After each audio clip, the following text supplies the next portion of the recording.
So my name's Esyllt, and I'm your current Society Services Officer. I'm running for the role of President. I studied geography for my undergraduate degree, and I just finished my Masters in politics. And in my spare time, I like to see my friends, and I do love a night on Wine Street as well. This is actually really hard. I would say I'm hardworking, determined, and I'd like to think I'm quite approachable as well. I would say my main manifesto point comes under improving student experience. So I think with COVID over the past 2 years and other things that have affected student life at Swansea, it's really important that we prioritise this. There's a few ways that I want to do this. I think the main few are reinstating Refreshers Week, so the week in between exams and the beginning of term 2. I think that that's a really much needed break for students and staff, and I think reinstating that would be really important.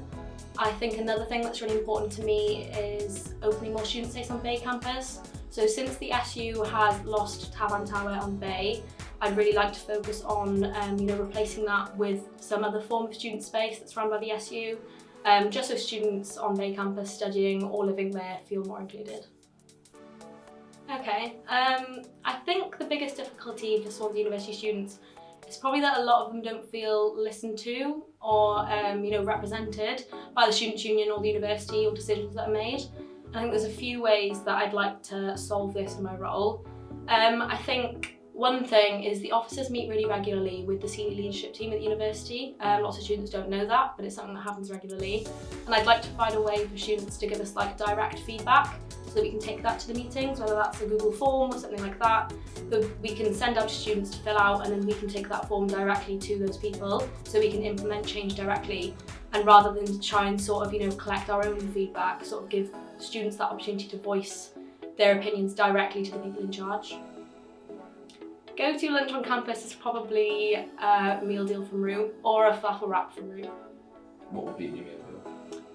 Oh, they do some wraps. I don't know, it changes because I'm very indecisive when it comes to my meal deals, which I know is a very unpopular opinion. People normally have something to stick to it. But yeah, it changes every day. Okay, definitely not fiction. Why? It's a bit sticky. I know they're all a bit sticky, but fiction's flaws are especially sticky of what I remember. Sins just have a new floor put in. I do know that because they were selling bits of the old floor, so I feel like Sin's a contender, but I'd probably say Jack Murphy's, just because, I don't know, it's the newest. I feel like, if we're talking about the big Jack Murphy's on Wine Street, I think upstairs specifically seems the cleanest, so probably there.